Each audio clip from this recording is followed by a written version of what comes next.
Hello, and welcome to our closing session of the conference. I hope everyone has enjoyed the day, and it really has been great to host this in Newcastle. There's been some brilliant discussions and speakers. One key point I think to take is that the North is one voice, and it has been empowering to hear it booming today.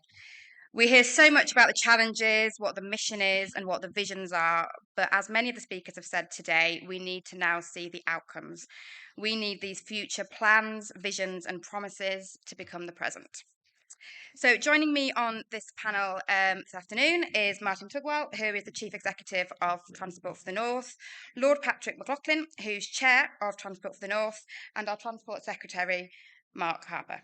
So we'll hear from everyone first, and then we'll have a little Q&A and also some questions from you guys as well. So Martin, if you could start us off. Well, good afternoon, ladies and gentlemen. And first of all, thank you as well, Sophie, for guiding us through the conversations today at this conference, the fourth Transport for the North conference. I have to say, I've been really struck by the sense of energy, the sense of purpose, that one voice that Sophie talked about, because undoubtedly, what's true is that there's huge opportunity in the North. We've heard it about the scale of the economic opportunity. We've heard about the importance of accelerating decarbonisation and using that as part of an economic driver, but also making sure that we don't leave people behind. So the question of equity and making sure we pick up on societal needs are also important. I'm a great believer that we can build momentum by looking at what is happening around us. And a couple of weeks ago, I was over in Liverpool where we were celebrating the investment being made in their new rolling stock and in their new bus fleet. I think, Secretary of State, you've been seeing progress on the Northumberland line. I think there's been one or two mentions of about another line called Leamside at some point during the course of today. But I think what comes across is the ambition that unites us and a desire amongst us all to work together to get on and deliver. Perhaps understandably, there's been quite a bit of conversation around rail, but equally, when I've been in the breakouts, a lot of recognition about buses are actually one of the most important parts of our transport system. And not forgetting in that, actually, community transport and rural transport, because an awful lot of our population, and indeed many of our businesses, are in those rural areas and those semi-urban areas. And so aligning what we do to a common purpose, to a common objective, and then uniting to deliver is what we're all about. Of course, I'm sort of bound to say that as TFN, one of our roles is actually to be able to underpin and provide the evidence that allows that to happen. So the analytical team that I'm very proud of, which works not just for partners in the North, but also for the department, the work we've done around social exclusion and understanding the scale and the challenge of that, the work we've done around looking at decarbonisation and mapping out a path for the future, all of that provides a foundation on which to build. And I think the thing that comes across most in all the conversations is this desire and this ambition to build on the devolution that has already happened, to continue to empower the leaders in both the public and the private sector to take forward initiatives, and then work together, both public and private, to deliver investment in infrastructure and services that will allow us to realise our ambitions in the North. Now, we'll be doing that later this spring. We'll be publishing our revised strategic transport plan for consultation, and that will be an opportunity for all of you to be able to participate, feed into that work, feed into the consultation, and help shape the future. It's an exciting time for TFN. I'm very proud to be its chief executive and lead an amazing team. And at this point now, I'd like to hand over to our chair, Lord Mcloughlin, who's been guiding us for the last 12 months. And Lord Mcloughlin will just say a few words on our behalf. Thank you very much.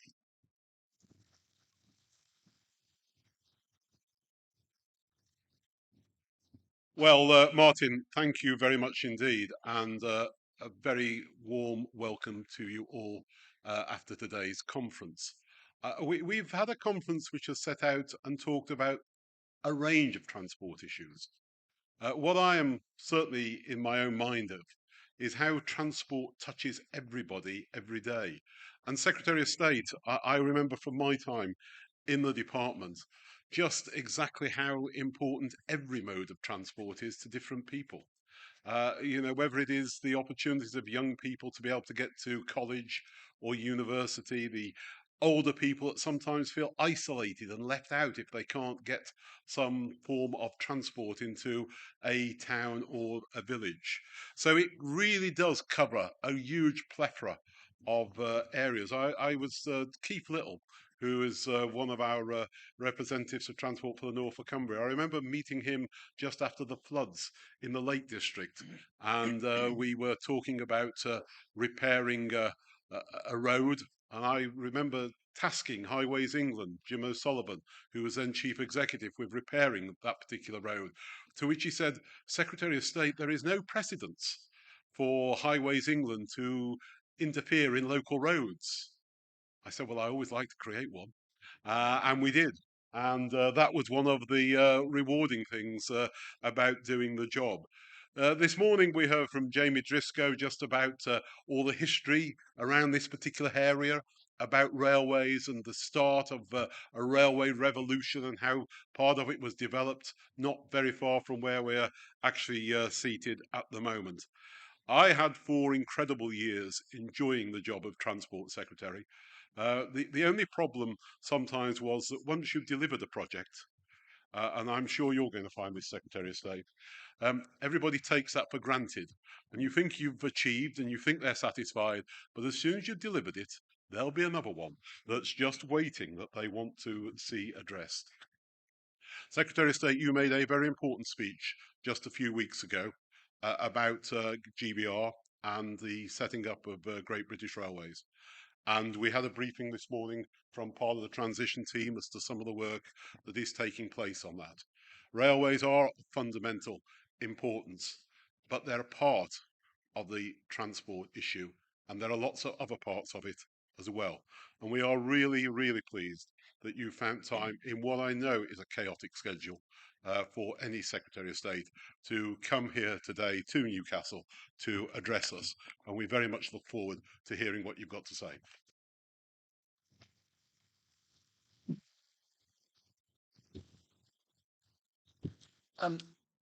First of all, it's very good to be here in Newcastle in what's my first visit to the North East as Transport Secretary. And let me start, first of all, by thanking Martin Tugwell for the invitation. Transport for the North is a valued partner, tireless champion of boosting connectivity across the region, both in public and in private. And your conference today will be a reminder to anyone who needed it that the success of the UK is increasingly tied to the success of the north of England. And to you, Lord Mcloughlin, or Patrick, as I know you better, although frankly, for the first large number of years that I knew him, he wasn't called Patrick, he was called Chief, as we call the Chief Whip. But it was a job he carried out so effectively, overseeing party discipline, that it all but guaranteed my attendance here today. There seems to be a theme of former Chief Whips becoming former Transport Secretaries. Like Patrick, I was part of the government that almost a decade ago actually launched the Northern Powerhouse. The idea that by pooling the region's talent, leveraging its fantastic academic institutions and connecting its great urban centres, we wanted to turn individually strong northern cities into a collective unit that was greater than the sum of its parts. It was an unashamedly ambitious target. We knew it wouldn't happen overnight. And despite the turbulence of recent years, from a global pandemic to now a war on the continent of Europe, there's never been a question of our commitment to the North ever being placed on the back burner, as some have claimed. In fact, we redoubled our efforts to boost connectivity, accelerate devolution, and revive former industrial heartlands into new engines of economic growth.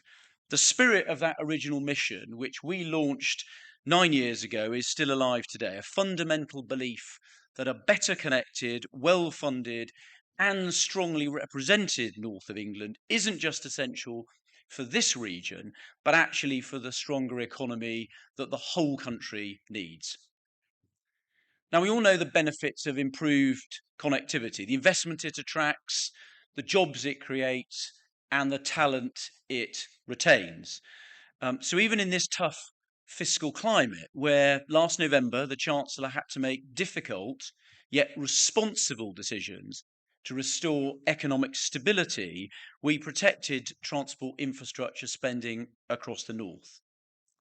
Take major roads. Across the region, we've invested £2.5 billion in the strategic road network over the last 3 years, including upgrades to the Newcastle Gateshead bypass, improvements to the A63 at Castle Street in Hull, and just last year completing the £110 million A1 Scotswood to North Brunton scheme. These will not just increase safety and connectivity, but reduce congestion, which acts as a drag on our economy. But we're also giving people alternatives to the car. Our national bus strategy, and I agree about the importance of buses, around twice as many journeys are made by bus than rail, actually. But our national bus strategy transfers greater control over fares and timetables to local authorities, while giving operators the freedom to invest and innovate. And it's working, because not only have I welcomed the North East and North of Tyne's bus service improvement plan, today I can confirm they will receive £118 million this year to deliver improved services for passengers. Now, our commitment to buses stretches across the region and indeed across the country. Last month, I extended both the bus recovery grant and the £2 fare cap, which continues our support for a sector that's still recovering from the pandemic. Now, here in the North East, we're also delivering a better railway, with services on the East Coast Main Line bouncing back after the pandemic, with LNER the fastest recovering operator actually over the last 18 months. We'll soon roll out single leg pricing for tickets across the LNER network, giving passengers more flexibility in how they travel. And with the new Azuma Intercity Express trains having been built in Newton Aycliffe, passengers in the North East are riding on trains built in the North East. But that's not all. Open access operators such as Lumo are providing greater choice in this city by making use of extra capacity on the network. And on the Tyne and Wear Metro, passengers will soon ride on a new fleet of modern trains, thanks to an investment of over £300 million from my department. But today I'm delighted to put right an historic wrong that's lasted for 60 years, and I can confirm we will reopen the Northumberland line next year, making available the necessary funding that will build 6 new stations across the route, connecting towns such as Ashington and Blyth to Newcastle, and breathing new economic life into those communities, delivered in partnership with Northumberland Council. Now, across the north, local leaders have long called for more ambitious rail infrastructure spending, as was touched on. And this government has answered that call. But I think it's worth saying that any government has to be honest. Easy promises to get applause at events and conferences like this around the country are not credible if they're not paid for and people don't have plans to pay for them. Ministers also have a duty to the taxpayer to set out well thought through, costed promises. Now, this government is committed to the £96 billion integrated rail plan that we set out, which will deliver high-speed rail to Manchester and transform journeys across the Pennines. And work is already underway, like between Church Fenton and York, which includes some of the busiest stretches of railway in the north. A combination of electrification, track replacement, and modern signalling will lead to faster, more efficient journeys for passengers, which is part of the major upgrade to the 70-mile Transpennine route, which is a central government commitment that surpasses what we spent on Crossrail.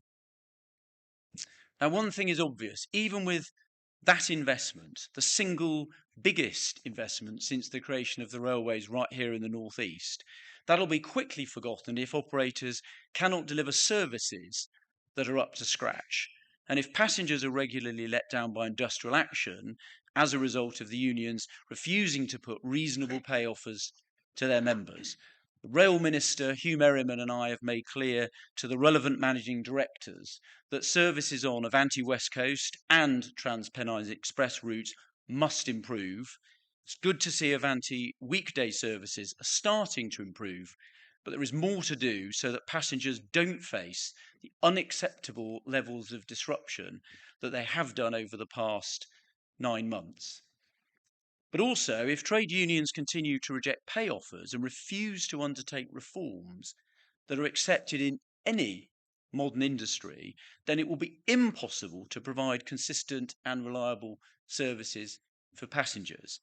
It's not a debate about privatisation or nationalisation. It's about building a modern railway which works as one coherent system in partnership. And Patrick talked about my George Bradshaw address, and that was about a partnership between the state doing that part of the job that it needs to do, but the private sector doing its part to get more passengers back on the railway and drive up revenue.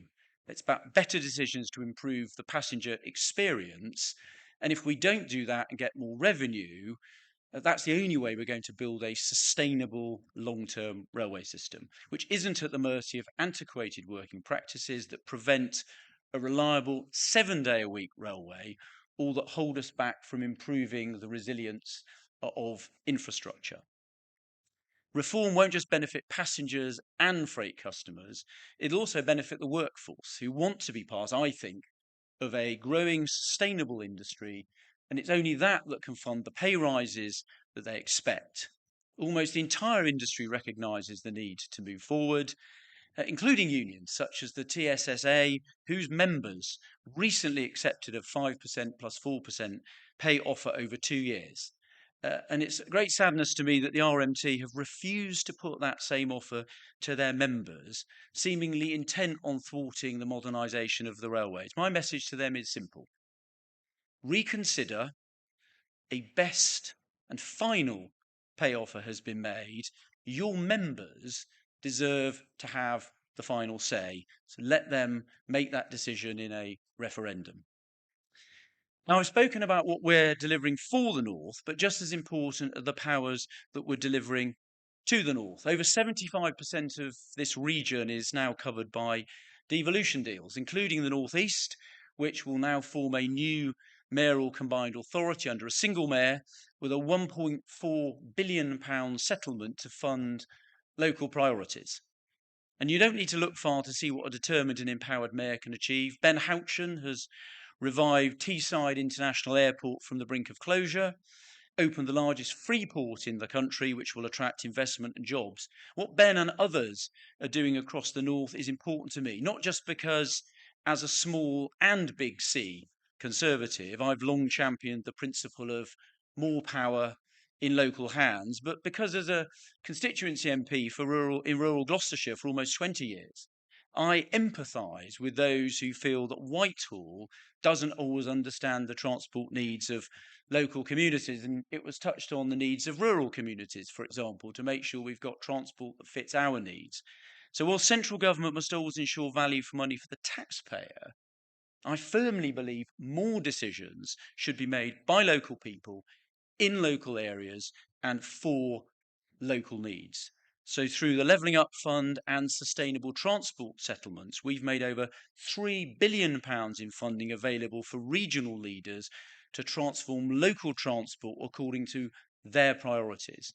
That will lead to upgrades to the Sheffield Supertram, more cycling and walking schemes in the Tees Valley, and better bus routes between Leeds and Wakefield. And I'm sure you heard about some of those priorities from other speakers here today. But even the idea of a central government pulling the strategic levers from London feels outdated. That's why we've got the Treasury North campus in Darlington, the National Infrastructure Bank and a DFT office in Leeds. All clear signs that the government is putting northern people and businesses at the heart of how this country is run. Finally, let me mention how transport is delivering the sustainable economic recovery the country needs. The Prime Minister has reiterated our commitment to the 2050 net zero target, both through words and action. We now have departments of state dedicated to net zero, science and innovation, and in the case of my department, in the Department for Transport, to transport decarbonisation, which means across the Cabinet, decisions are being made to drive green growth. Now, for transport, the source of most of our emissions is on the roads. So to support the rising popularity of electric vehicles, I've announced £56 million of funding in public and industry funding to ensure local authorities can transform the availability of charging infrastructure. And this includes funding for 9 local authorities in the north, such as Durham and Sunderland. And we're cleaning up buses too. The City of York and West Yorkshire authorities will be able to introduce over 30 new British-made zero-emission buses, thanks to a share of a £25 million announcement I made just last week. And we cannot overlook the North East's critical role in the future of clean travel. Look at what's happening in Teesside. Thanks to, again, funding from my department, its transport hub is exploring how we use hydrogen to power some of our heaviest forms of transport. And industry is taking note, with BP and Protium already announcing plans for large-scale green hydrogen production in the area, and with Port Clarence and Wilton International set to be sites of new sustainable aviation fuel production plants. This very corner of the country is powering a new green industrial revolution 200 years after powering the first one. So, increasing connectivity for the north, devolving more power to the north, and decarbonising our economy led by the north. That's our commitment to this region, and we cannot afford to fail, because to grow the economy, to deal with the cost of living, and to win the race for net zero, the UK economy must fire on all cylinders, and it will be this government, led by the first Conservative Prime Minister from a northern constituency for over half a century, armed with a historic electoral mandate from the north, that will build on the foundations laid over the last 9 years, ensuring the north's best years are not consigned to history, but actually lie ahead. Thank you very much indeed.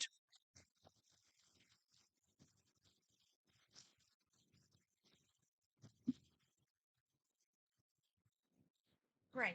Okay, well, we'll have a quick question and answer session. And if I could ask the first question before I hand over to the audience, that'd be great. You did touch on this a little bit, Secretary of State, but I was just going to ask you about rail services in the north, specifically Trans-Pennine Express.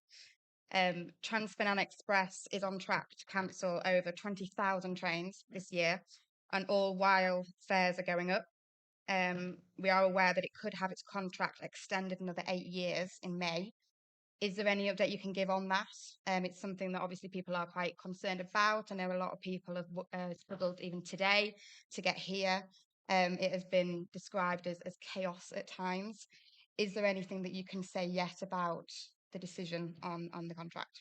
Well, so a couple of things. First of all, I made it quite clear in my remarks that the services that customers have had to put up with are not acceptable. And the Rail Minister has been meeting TPE weekly.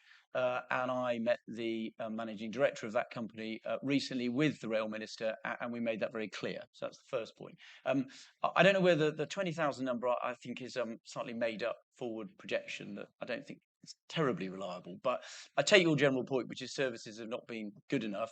Their contract currently runs to the 23rd of May this year. And clearly, in making a decision about whether or not they should get another one, we will be looking very carefully at their performance and their plan, and whether that plan is credible. And I can't say any more about that now, because I have to make a decision that is properly made and legally defensible. But we listen very carefully to what people say. We look at the services. We look at whether they are or aren't improving the plan, and I have to make a judgment about the credibility of it. And then a decision will be taken and will be announced to Parliament in the usual way. But I listen very carefully to what people are telling me, and clearly the services are not yet where they need to be. Great. Okay, super. The next question is going to be from the audience. It's Ben Glaze from the Daily Mirror. Thank you. And good afternoon, Secretary of State. If I could ask you, how much damage you think has been done to the Conservatives' reputation in the North by the decision not to go ahead with the eastern leg of HS2 and not to proceed fully with Northern Powerhouse Rail? Well, the Chancellor's made it very clear we're committed to delivering HS2 and to the integrated rail plan. But it comes back to what I said in my speech. I think we have to be straight with people about paying for things. People that come along to conferences like this and pretend with no means of paying for it that they're going to do things to get a clap aren't being straight with you. You've got to pay for things. My job is to deliver good passenger services, increase capacity on the railway, but it's also to look out for the taxpayer who has to pay for all of this. So I think actually this government, led by this Prime Minister, is going to be straightforward and honest with people about what we deliver, what we're going to deliver, and then we're going to get on and deliver it. That's my approach. I think that's an approach that will command the confidence of the public, not just in the north of England, but across the country. And that's what I want to hold people to hold me account to. This gentleman here. There'll be a mic coming your way. Hi, Chris Snow from Eric Wright Civil Engineering. Why can't we have the level of public subsidy for public transport in the north of England as those do in the southeast of England? Sorry, I've not got the figures to hand, but up until recently, the northeast was absolutely appalling compared to what happens in London. And across the north, you're talking about people making promises. Well, if we just redistributed some of the money spent and put it in the north rather than the southeast, we'd have a better world up here. Well, look, two things I'd say, I think. First of all, you make a perfectly fair point about what's happened in the past. And part of the point about the integrated rail plan was there are some very significant commitments to investing in the north of England. So it's partly to rebalance what has taken place in the past. The other thing I'd say, part of the reason why the government, of which Patrick and I were both members, which George Osborne championed, was talking about the Northern Powerhouse, was to create the economic growth in another region of the country. So if you were having this conversation in London, they would turn around to you and make the argument that they're a region which is a net contributor to the exchequer, and that's why it's fair they get the investment. What I would say is I want to make sure that the north of England is a net contributor to the exchequer, and we should invest the money there to have another big, exciting economic heartland in England, not at the expense of London, but as well as London, which together will make the United Kingdom more prosperous. So that's where we want to get to. And I think that's why we've made some of those big investment promises to the north of England. And that's why we're going to deliver on them. But your point historically is a very fair one, which is why we're trying to rebalance where we're spending the money and have made a number of decisions to do so. Well, there's a gentleman at the back. The Secretary of State mentioned the fact that there's a net zero seat at the cabinet table now, but also mentioned the £110 million invested in the A1 Western bypass around Newcastle. Is there really any space for road expansion on a net zero pathway in the UK? Well, yes, there is, because what we're doing, of course, is we're decarbonising the vehicles that travel on those roads. So, I mean, the whole point about decarbonising cars moving to electric vehicles, and we'll be publishing the consultation on the zero emission vehicle mandate in the not too distant future, doing things like the announcements that I've made about more zero emission buses, is so that the vehicles travelling on those roads do not emit carbon. And it seems to me that there's therefore no problem in having more roads for them to travel on. We learned from the pandemic, actually, one of the good things we learned was the importance to people of mobility, of being able to travel to see for leisure purposes, to see their families and people they love and be able to go to work and all of those things. We don't want to make that harder. What we want to do is enable people to be mobile, but in a way that is consistent with our net zero ambition. So I don't see any contradiction between building roads, as long as the vehicles that are going on the roads are not emitting carbon. And I think we can do both of those things. And I think both of those things are important. From a conservative point of view, net zero is not about telling people they can't travel. It's about enabling them to travel in a way that is consistent with our net zero ambitions, not telling them they can't go anywhere or have any fun or go and see anybody they want to see. It's about decarbonising our transport system so that we can still have that mobility. Okay. Yes, on this slide over there, near the back. There's a mic coming.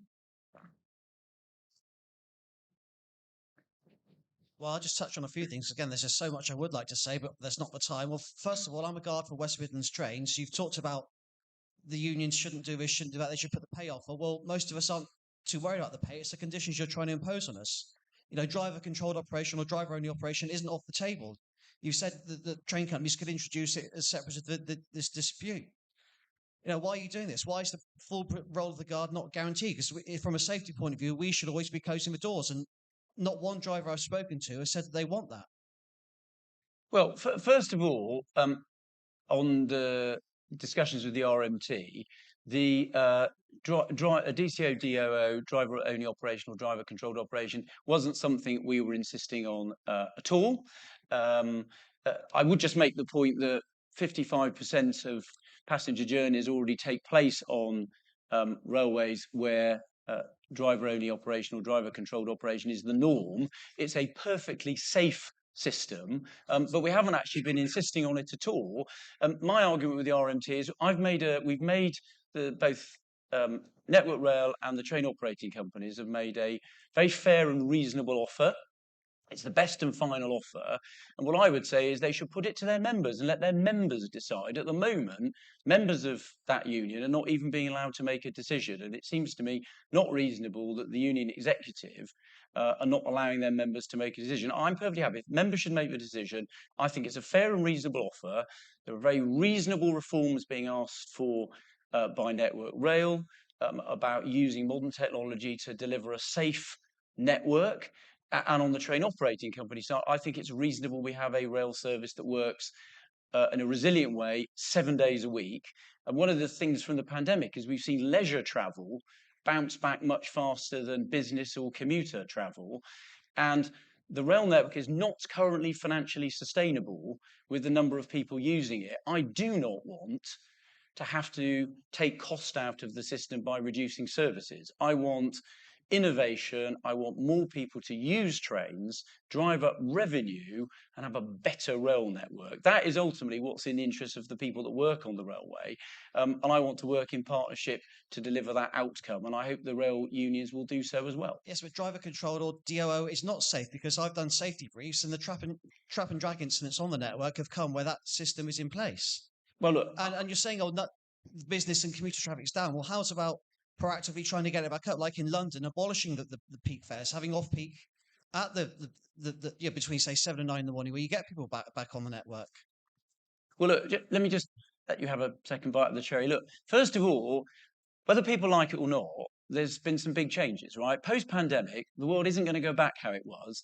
People don't have to go to the office. People who work in an office don't have to go to the office every day of the week. There's no point harking back to the past. We've got to have innovation, and we've got to have if you ask me a question, let me answer it. We've got to have a rail network that innovates, gets more people using it, people that didn't used to use it before, prices appropriately, and drives up revenue. We can't just pretend the world's going to go back to how it was during the before the pandemic. It isn't. It's changed, and the rail network's got to change with it. Otherwise, it isn't financially sustainable. Now, that's a tough message. It's a real message. Actually, it doesn't matter who's in government. That is a reality. Only 2% of journeys that people take are by rail. So therefore, it's my judgment the taxpayer is not going to continue subsidising a rail network that needs a significant amount of subsidy, because most people don't use trains, right? 60% of journeys are by road, 30% of journeys are people walking, 4% of journeys are by bus, 2% of journeys are by rail. The rail network's got to have more people using it, raising more revenue if it's going to be sustainable. That's something I want to do in partnership with the industry, with the trade unions, to get to a successful outcome. And I hope we can all work in the same direction to something I think is in everybody's interest. I want to take one more because we're coming to the end now. I'll have the gentleman at the front. Colin at High Speed UK again. Hang on, wait for the microphone. Colin at High Speed UK. The Minister's committed to the 96 billion integrated rail plan, which is very pleasing. And he's also committed to achieving net zero, and I presume also to ensuring that the integrated rail plan delivers the best possible levelling up as well. Can you commit to an integrated rail plan that will be optimally performing on both levelling up and net zero? Well, the short answer is I suppose, yes. But look, one of the things that we need to do as well, which is part of the reason actually, which I make for the big investment in HS2 and some of the capacity, one of the things we have to do, for example, on decarbonisation is get more freight off our roads onto our rail network, and we're not going to do that if we don't deliver a capacity improvement. So a lot of people berate me for the investment the government's making in HS2, maybe not in the world of people who are interested in trains, but a lot of other people criticise. The point I make is it's not just about speed, it's about capacity, and it's about the economic transformation that it delivers. And on the latter, if you don't believe me, go and talk to Andy Street in Birmingham, and you'll see tremendous economic change in Birmingham that's all being driven off the back of not even an actual rail service, but it's the clear commitment to build it, and it's driving investment, new jobs, new companies locating in Birmingham, and it's going to be transformational. And that ultimately is going to deliver levelling up across the country. The best possible levelling up then? Yes. Minister, I don't believe that's the case, and I'd love to explain to you why afterwards, if I may. Very good. Great. Okay. Well, we are nearly at the end, but I just wanted to ask all three of you really what your top takeaways have been from the conference today. So, Martin, do you want to kick us off? Thank you very much, Sophie, and thank you to everybody who's come along today, because you've made this conference the success it's been. So thank you for your contributions. I think the thing I take away, it's that shared commitment to be ambitious, to work with the government, and to deliver for the residents and the businesses of the North. It's that shared commitment and ambition. That's what I take away. Great. I'd echo what Martin has just said, and I'm very pleased that the Secretary of State has been able to make certain undertakings and commitments today. The fact is that we've got a huge task and challenge as we work on our new strategic transport documents as to what the future is. I think over the next 20 years, we're likely to see some of the biggest changes in transport that we've witnessed taking place over those next 20 years. It's how we best adapt from that. And it was today listening to the mayors, the various mayors we've had, talking about what they're doing in their areas. I think the devolution of power is going to be fundamental in driving some of this change. It won't all be driven by Westminster and by Whitehall, but Westminster and Whitehall will have a very important role to enable it to happen, but then we see it happening locally. And that's where I think is a challenge for the Transport for the North, in being a constant voice for the region as to how those improvements can take place. I think for me, two things I'd say. First of all, the fact that this conference has taken place and Transport for the North's important role as the only statutory sub-national transport body, which is a bit of a mouthful, which I was very pleased to confirm their 2-year funding settlement to enable them to continue doing the valuable work they do to represent the region. But I think also, just picking up on what Patrick said, you've heard from a number of the elected, the mayors who are elected for some of the larger areas that we now have. I'm a great supporter, as is the government, of our devolution approach. Very significant amounts now of capital and revenue funding are now controlled by those elected mayors, and they are able to make different decisions about how they deploy those resources to suit their local areas. And it's very encouraging for me. I meet with them on a reasonably regular basis, either individually or together. They've got different ideas as suit the different regions. Take two examples. Andy Burnham has a particular way that he's going to roll out his bus network and how that's integrated with the rest of his local transport. Andy Street is doing it in a different way. I think that's a good thing. It means we can look at which of those models is most successful. We can look at whether they are fitted to their particular local circumstances. And it's not all being done from London. It's being done from the different regions of the country. I think that's actually a good thing for how Britain is run. And I think particularly for transport, it means you take the money that's available and you spend it most wisely based on local circumstances. And I think that's a hugely important thing, particularly for the North. Final point, it's about joining up the northern towns and cities to make a region that's better connected, that, as I said, is stronger together than the sum of its, or the sum of its parts is larger than each individual. And I think that was George Osborne's sort of Northern Powerhouse vision. It remains true. And I think it's about how we get Britain growing faster and being more successful. And so fundamentally, I think Transport for the North is a key part of that. So from my point of view, thank you very much for hosting the conference today. Great. Well, thank you to the panel, and thanks everyone again for coming. It's been, as you say, a great conference. Just to mention as well, there'll be full coverage on Chronicle Live and in tomorrow's journal. And safe travels home to everyone.